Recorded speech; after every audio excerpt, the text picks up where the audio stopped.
And this is just a beautiful beach on Haida Gwaii with a group of guests from this year and a lovely guide with a chart. We talk about our coming days. But truly, the adventures begin if you're thinking of kayaking or interested in kayaking and Haida Gwaii. It takes a lot of planning. The logistics just to arrive there um, are pretty immense. You can look at, oops, there we go. Um, a map courtesy of BC Ferries, which is actually quite nice. So just arriving to Haida Gwaii is a lot of traveling in itself, especially if you're going to paddle there, which I would recommend. But if you're not paddling, then you could still take the ferry from Port Hardy to Prince Rupert, and then take the here, I'm gonna put pen on. Take the ferry from Prince Rupert to Skidegate, which is on Graham Island, and then take another ferry from Skidegate to Moresby Island and Kilcoon, Sandspit. And now you're at the start gate for a trip into Gwaii Haanas. Of course, you can paddle anywhere as soon as you arrive on Haida Gwaii. It's beautiful. Gwaii Haanas is really special for a number of reasons, which I hope to share with you guys tonight. But there is incredible paddling all throughout the area. And yeah, the major difference being that instead of paddling in areas that you don't see cut blocks, if you're paddling outside of Gwaii Haanas, there are a lot of cut blocks everywhere. There's lots of logging that's occurred there and still does. But yeah, all my personal canoe trips have been outside of Gwaii Haanas. And yeah, you can paddle endlessly there. You can go back time and time again. And just like a lot of places on the coast, you seem to get a different experience every time you go back. Be it the weather is different, or the tides are different, or the friends are different. But yeah, you can go back for many trips. And so once you're in Sandspit, you have to connect with Moresby Explorer, does most of the water taxi transport for kayaking trips, either personal or commercial. And they will zodiac in these rigid hull, super hardcore zodiacs that that's what the Coast Guard are using and so you pile onto these zodiacs with all of your gear after. So from Sandspit, you have to hop in with Moresby Explorer and go on like an hour bus ride in a big van with all of your friends to Moresby Camp.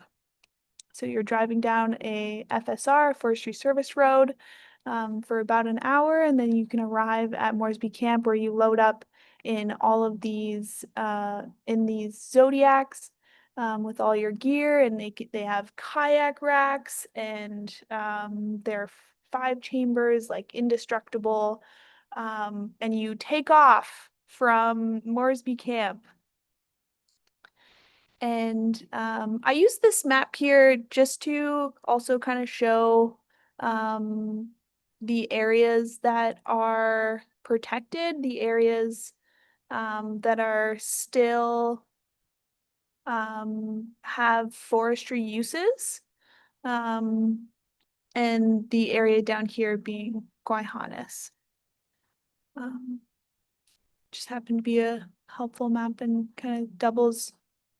But yeah, once you're in your zodiac, depending on the tides, you might be able to sneak through Louise Narrows here, which are like so tiny. At a low tide, they go dry. And so the zodiacs can't go through. Neither can the kayaks, even if you're paddling through there. I had to do a tiny miniature portage through there once, which felt kind of bad because it's like full of intertidal life. Like there's more clams there than I've seen anywhere else, and tons of sea stars. Yeah. Um, so if you can't go through there, you have to go all the way around Louise Island, and then you still have to go a ways before you even enter the protected waters and area of Gwaii Haanas. And then once you're in Gwaii Haanas, it depends on where your trip is starting. So the logistics in Gwaii Haanas is that for a commercial group, our trips at the start of the season, our first trip is going to start in the northern part of Gwaii Haanas, and that's when all of our boats, all of our gear for the season get brought in, and our boats don't really leave the park and reserve area until the end of the season. They just fluctuate a bit with group sizes. And so the fleet and our first group will start at the northern part, and we will paddle down until about midway here. And that's one of the first trips of the season. And the company I work for, Butterfly Tours, which is a sister company to the company that Esmeralda and Eric joined us with at the Water's Edge. I believe you guys came out with At the Water's Edge. I think North Island Kayak had already diffused by that point. But yeah, so they're a sister company of a kayaking company out of the Johnstone Strait. That's where their main base is. And we're like a small operation in Gwaii Haanas that At the Water's Edge supports. Um, and so our northern trip gets to visit Tanu, Windy Bay, and Hot Springs Cove, which are 3 out of 6 Watchman sites. So we call that the Northern Watchman Tour because you get to visit quite a few Watchman sites just on your paddling trip. And then on the way home in the Zodiac again, they'll also try to visit Kuna, which is outside of the park, but is another old village site and Watchman site. And so that's the first trip of the season. And then from there, people exchange, food goes out, food comes in, and I stay in generally. I'll stay in for almost the whole season, and then we just keep paddling. So the boats keep moving south into our next stop or endpoint, which is usually around Burnaby Narrows here. And that's another 6-day trip, which visits really just beautiful, beautiful areas, beaches, and Burnaby Narrows is renowned for its intertidal area, similarly to Louise Island area. It just gets an incredible amount of water moving through it, and the intertidal there, like there's a sea asparagus meadow there that might be the largest in the world. I wouldn't be surprised if it was surveyed and found to be the largest sea asparagus meadow in the world. Just goes like kilometers at a low tide. And that's where the next trip will exchange.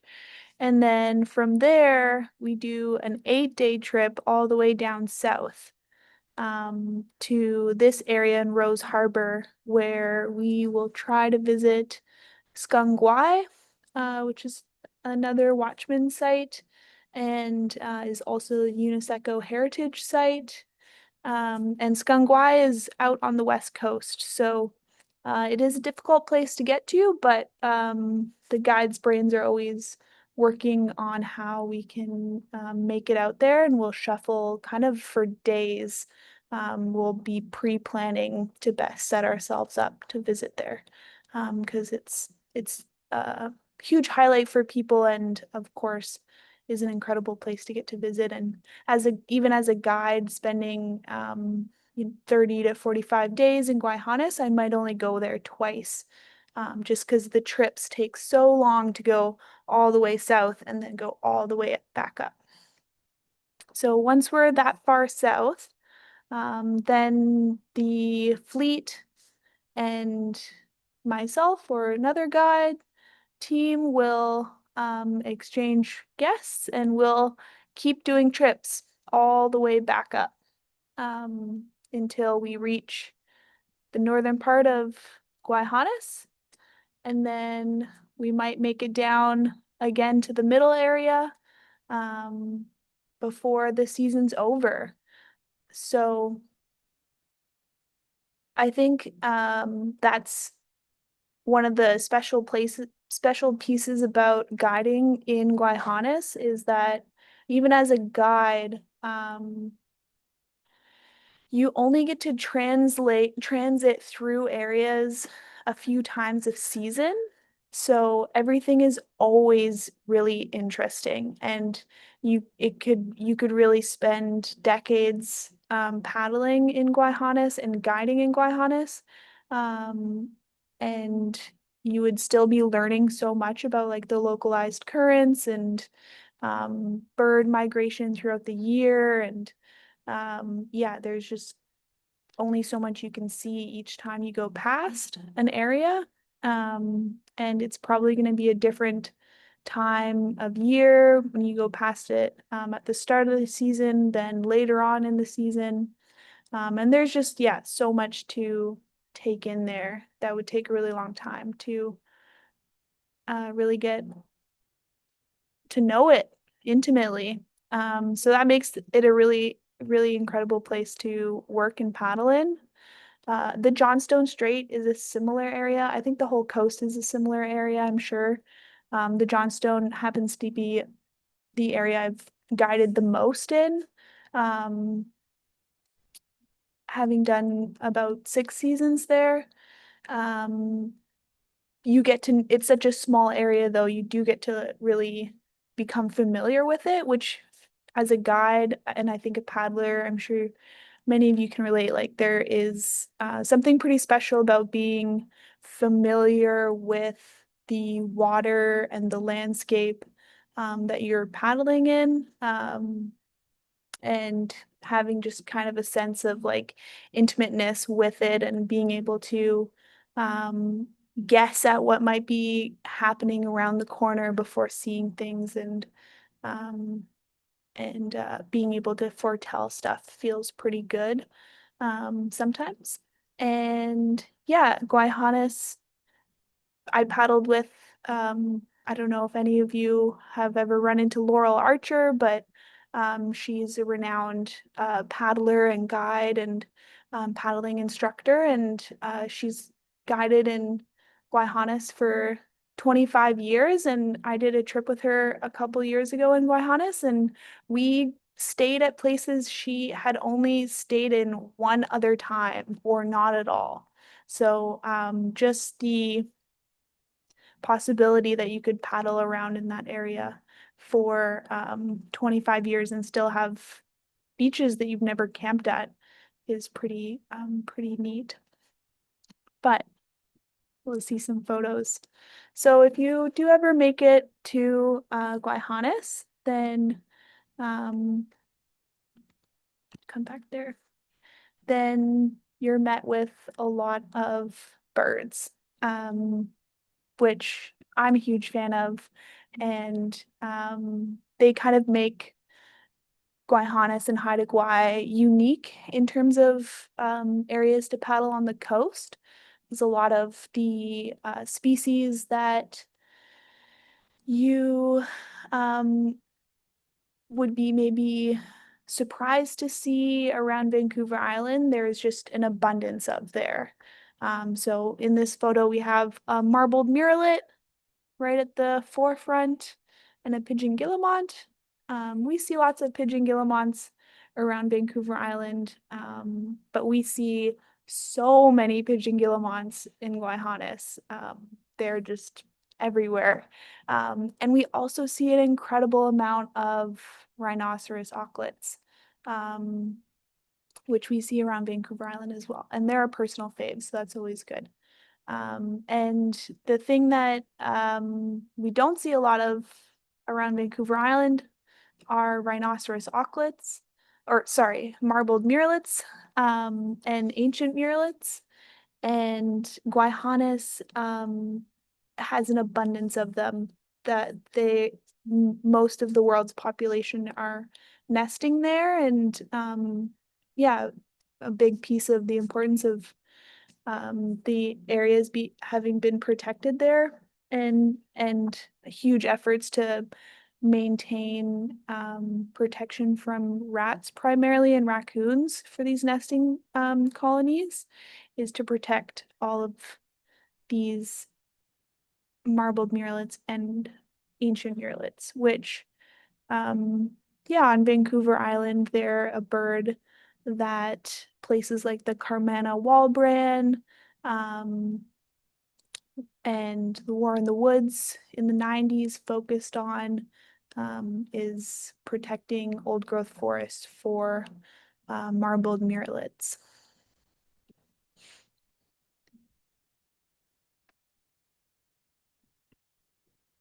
And we might get to see some whales. Esmeralda and Eric and anybody who's paddled in the Johnstone Strait or around Quadra, or also the return of the humpbacks into the Gulf Islands. There's an abundance of whales down south as well. And really, there's not the same concentration of whales in Gwaii Haanas as there are in the Johnstone Strait area and Blackfish, where it can just be kind of out of control and incredible in that area. Gwaii Haanas is just so large. They're spread out, and there are areas where it seems like humpbacks will frequent more with sight fidelity.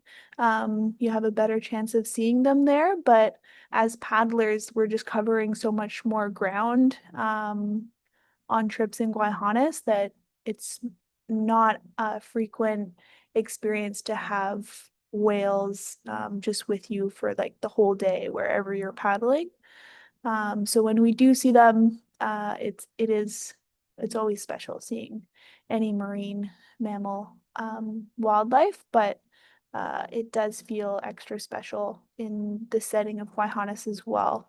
Um, and I think a piece of that is that it feels when you're paddling Gwaii Haanas in Gwaii Haanas, there's or visiting, however you're visiting, there's definitely a feeling of like ancientness there, because the landscape hasn't been like visually transformed as much. So of course the Haida have been transforming the lands for since time immemorial, but to like our modern eyes, we're not seeing cut blocks, we're not seeing like residential homes or anything really at all. And so just all the rocks and trees and the wind and water makes it feel very, very like timeless there. And so I think when we get to see like a whale, this huge marine mammal in the water with us, it feels like extra special, being that we're just like these little kayakers um, visiting this place and getting to witness these creatures that are living there and have generationally lived there. Um, so yeah, get to see some humpbacks. And yeah, this summer there's also a lot of wildlife around, not just the birds that are a bit different than around Vancouver Island and southern BC area, but like there's more. So Haida Gwaii is quite close to the continental shelf. Um, and so a lot of offshore animals, species that would normally live further offshore in the true ocean, they can be seen in and around Haida Gwaii and Gwaii Haanas. So like green turtles and sharks. Sharks. I've never paddled with sharks before I started working in Gwaii Haanas. And I've heard stories of people coming across great whites, which thankfully I have never seen. I think it would be very uncommon, but I have paddled across Wampara Sound and seen like countless, I won't estimate a number, but countless blue sharks, which are about the size of like a large salmon. And yeah, that was just really unique to me at the time. I had never paddled around all these sharks before. And fortunately, blue sharks are quite small and kind of cute. They have googly eyes and they're very shy and swim away from you when you are getting close to them. But yeah, just pretty unique experience. And I didn't get to see any blue sharks this past season. So it feels like every season there's just things that you get to see and then you might not see them next season. And yeah, back to the same of you could just paddle there for a long, long time and it would always be interesting. And this season I got to see a lot of Rizo dolphins, which we don't see around Vancouver Island very much, because they are generally offshore living creatures. And um, yeah, it was an incredible experience. They came into a small harbor that we were staying and camped in. Um, and that evening, we had stayed up very late, 11 o'clock at night, because there was a tsunami warning that came over the Environment Canada Marine channel. And um, the tsunami warning where we would have seen signs of by 11 o'clock based off of the reports. And fortunately, that was like right around low tide. So we weren't expecting anything too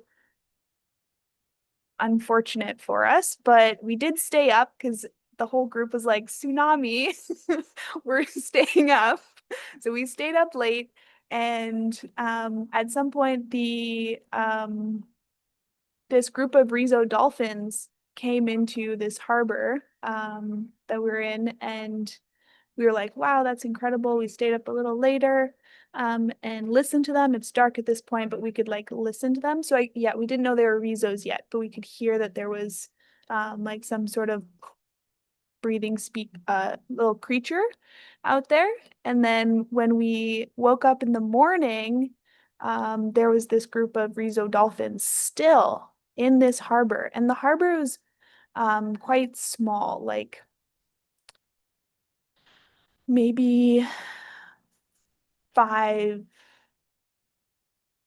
acres, if anybody knows acres. Um, maybe about 10 hectares, if that makes sense. And so it's quite small, like we can see right across. And there's this group of Rizo dolphins in the morning. So we, spend our morning watching the Rizos. And fortunately, we were double camping there. So we didn't have to pack up and rush out. We had like a nice calm morning, and then we did paddle for a day paddle to go explore. And when we came back, the Rizos were still in this harbor. Um, and they were there all evening long. And we went to bed. The Rizos were still there. And at some point in the evening or in the middle of the night, the Rizo dolphins left. But that was for me the first time I've ever experienced like being within a stone's throw of a group of citations for like 24 hours. And for them to just be there foraging. And that was really, really special. And interestingly enough, there was also like an old carcass of citation, like the vertebrae was very much so that classic whale vertebrae, but about the size of a Rizo dolphin and also like quite elongated in kind of the same shape that they have. So I'm have no way of saying for certain. I would have no idea, but I wouldn't be surprised if this skeleton, this old skeleton on the beach had belonged to a Rizo dolphin, which if that's the case, that's just so interesting that they would have the habit to like come back to Bag Harbor over and over and over again, potentially. And it wouldn't be surprising because it's a pretty incredible harbor with a humongous pink run that I've seen not last year. The timing wasn't quite right, but the year before, you were paddling into the harbor and it's just a little creek with maybe like a wetted width of 2 meters, and the estuary that comes into the creek would just be like full of pink salmon, which isn't something I've seen a lot of around Vancouver Island, unfortunately. And yeah, it's just pretty incredible to get to see that many salmon schooling in front of their river that they would go spawn in. And yeah, that was a story I was excited to share with anybody that would like to listen, but especially as a group of paddlers. Um, yeah, and then this is actually a photo of a culturally modified tree.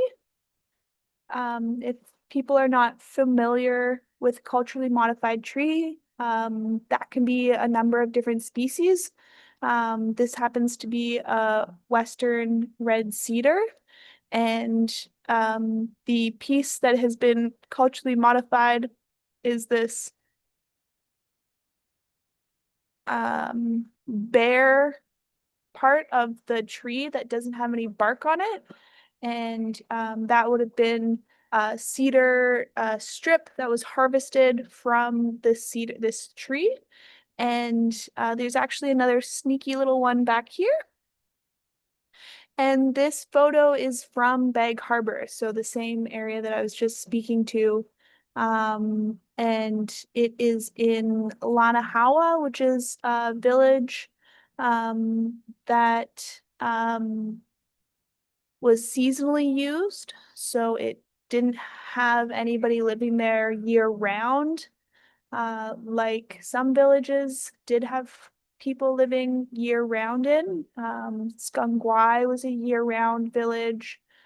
Kuna was a year round village. Tanu was a year round village. And so from these villages that the Haida were using year round, in the harvesting months, in spring, summer, and fall, a lot of people, all the able bodies, would go out and go to their areas of harvesting for whatever it was. So Lanahawa belonged to like a family that these trees would have belonged to.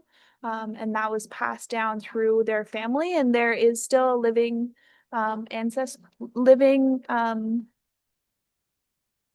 person with ancestry connected to Lanahawa, which is pretty incredible because that is not the case for a lot of villages around Haida Gwaii and the coast in general with the period of smallpox. The Haida's population decreased by 95%. So some villages were completely wiped out. And some villages only had like a few survivors.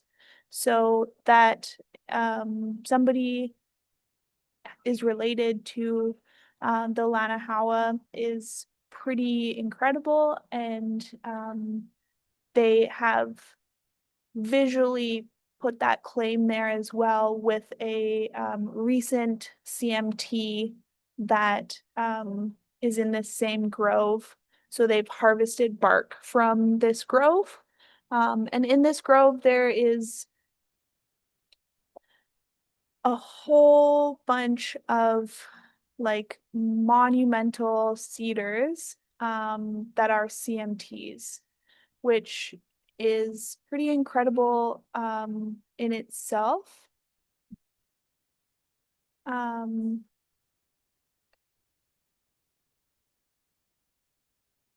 Because some of the ability to harvest CMTs and allow the tree to live, that is difficult, even though cedars are really good at that. And some of these trees have like, you can see three to four different stripping sites on a single tree, which makes them grow like spirals up.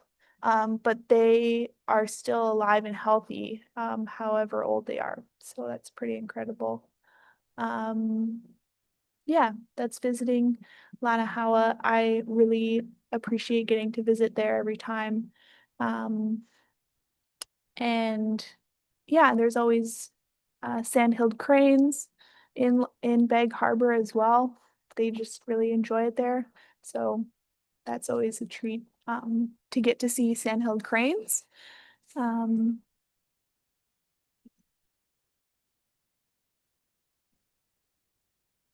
yeah, and then something I really appreciate around Haida Gwaii and Gwaii Haanas is just there is a lot of really cool rock there. Um, which might not seem interesting right away, but when you're paddling around it for a couple days, I think it's just so rugged that it's pretty breathtaking, and some of the areas that you have to paddle past um, are they're just such rugged areas. Like paddling there is technical in that way, is that um, it is the islands of beauty, and there are beaches all over the place, but where there aren't beaches, it's like a no landing zone, just huge rugged rocks with continuous swell coming out of the Hecate Strait. So it does have a lot of ruggedness going for it. Um, yeah,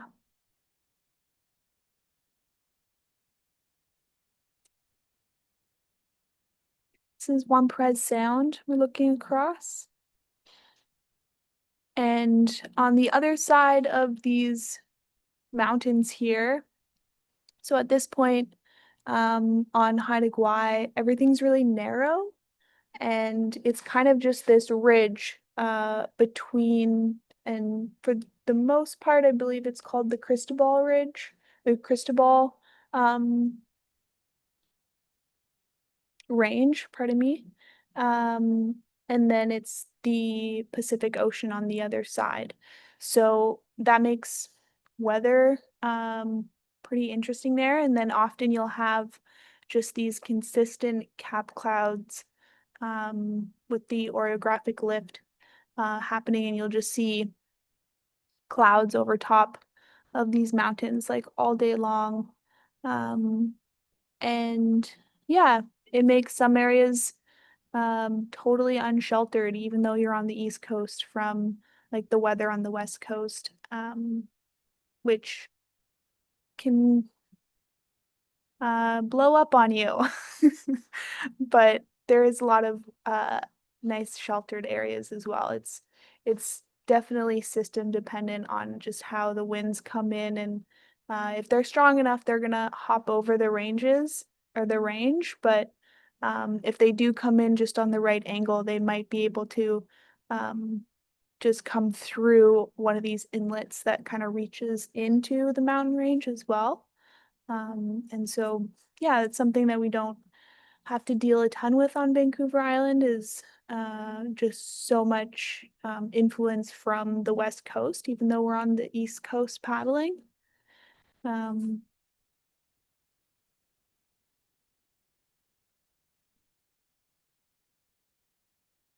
yeah, and this is on Skangwai, the UNESCO site. So these are mortuary poles. Um, a lot of the poles that are remaining standing are mortuary poles. And part of that is that the the mortuary poles, even from the height, from like a height perspective, like should not be taken from the land because that whomever's pole that belongs to, they're still in their cycle of life and death, and so while that pole is standing, they're still attached to the pole. Um, and so to remove that would be to like disturb that cycle. Unfortunately, like mortuary poles and a lot of remains were stolen from Haida Gwaii and all over Canada in terms of First Nations belongings. And there is a repatriation program that the Haida um, have put a ton of effort into, and they have a team of archaeologists that have been able to reclaim a huge um, amount of their like people back to Haida Gwaii, that their remains have ended up in museums or personal collections around the world. And the Kai Center, which is the Haida Heritage Center, is kind of like the headquarters of the repatriation program. And so the um, the Haida have also, in their own efforts to um, like maintain the longevity of some of their poles, the poles that aren't mortuary poles, like house frontal poles.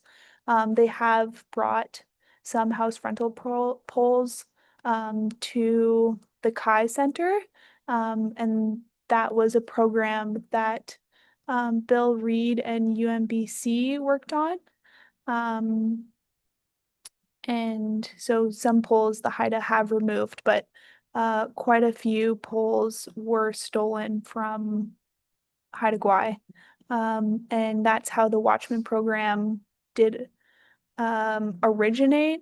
So the Watchman program is now managed through the Archipelago Management Board, which is responsible for the governance of Gwaii Haanas. But before Gwaii Haanas even existed as it does, the Watchman program was just organically being taken on by Haida individuals so that their families' belongings weren't being continued to be stolen. So even from Skangwai, see if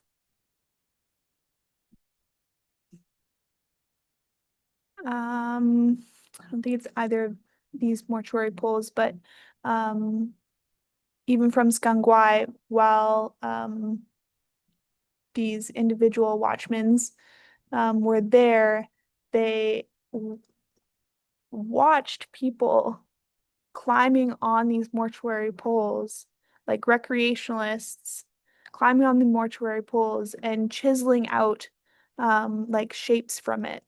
Um, and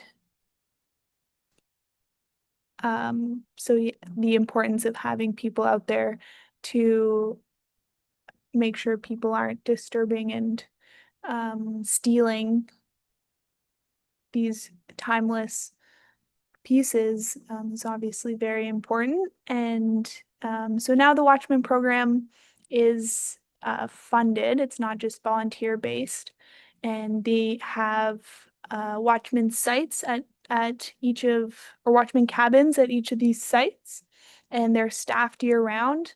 And a big piece of visiting Gwaii Haanas is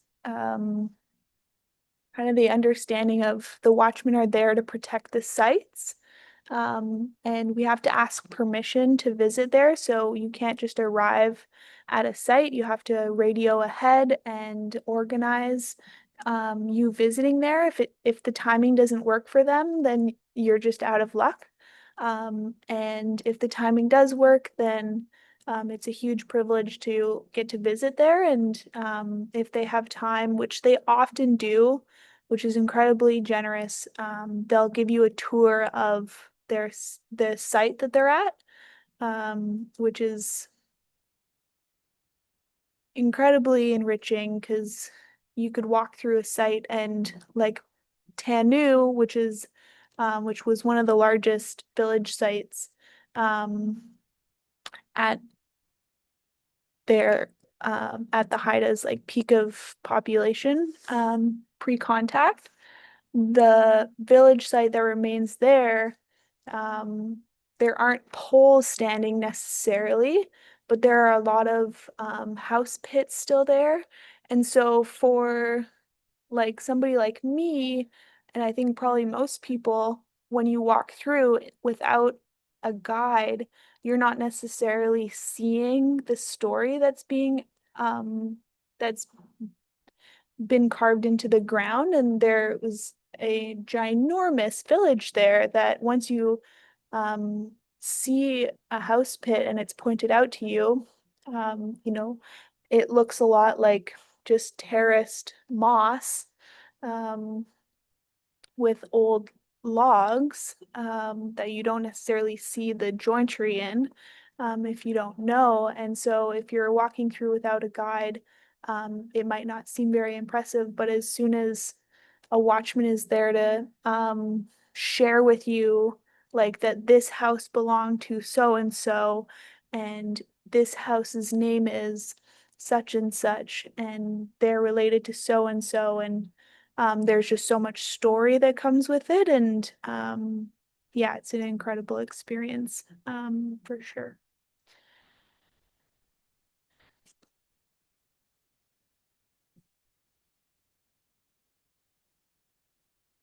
Esmeralda, how are we doing for time? We started a bit late, so another 10 minutes or so, and then open it up to questions. Okay, sounds great. How does that fit for you? Yeah, that sounds great. Okay. And I had to share photo of some puffins because that's something we don't get to see often around Vancouver Island. If you do, that's incredible and you can, but yeah, here we have tufted and horn puffins in the same photo. So this was the highlight of my summer, I think. Um, yeah, they're not everywhere. They're more on the west coast and down south in Gwaii Haanas, which are two areas that are harder to get to by kayak. And so, yeah, just share my bird highlight of the summertime.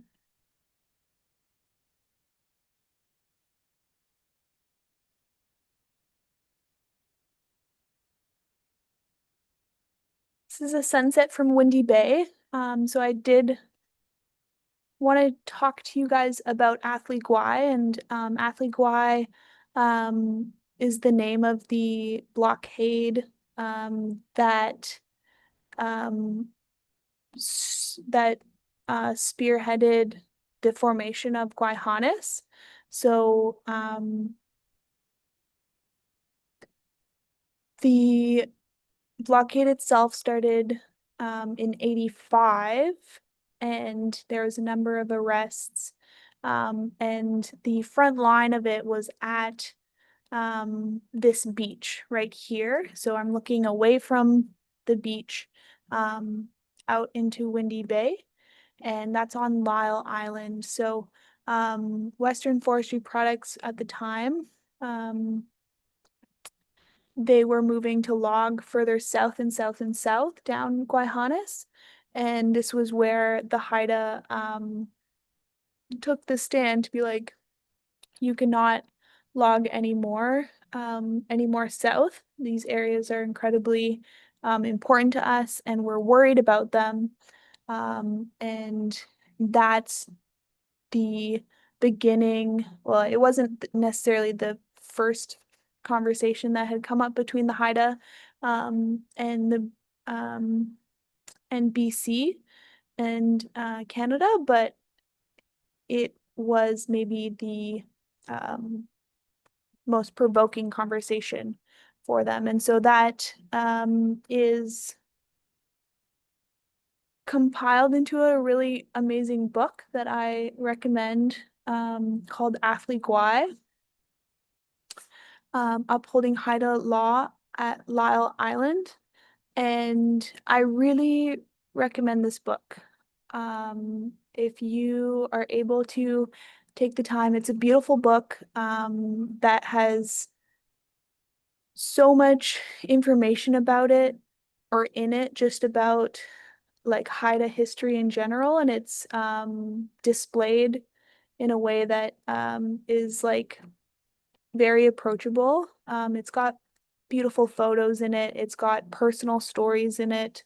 It's more of like a um, journalist's account of Athlete Gwaii, and it was put together by the granddaughter of one of the elders that was a frontline activist at Athlete Gwaii. So it's, I think, a very unique book in Canada and the world.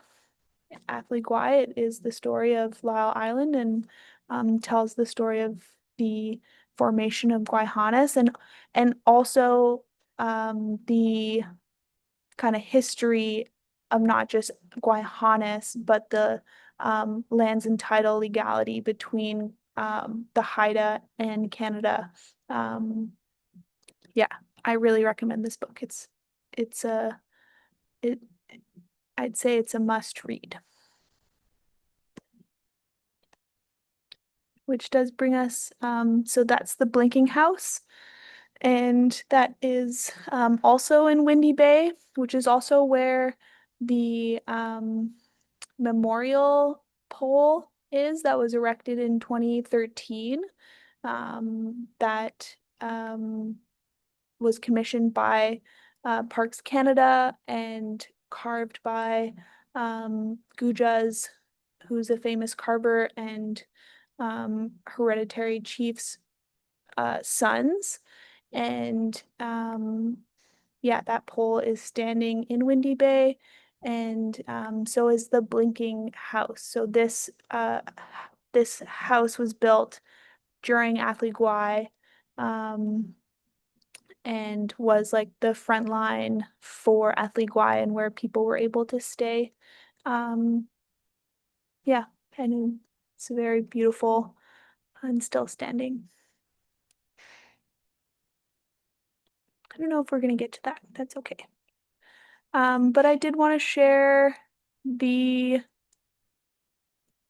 so with Athlete Gwaii, I'm not sure if I can pull it up right now, but I'll add it in the comments. Is the if you guys if anybody hasn't heard, there was a huge um precedent setting title agreement between the Haida and Canada that was finalized-ish.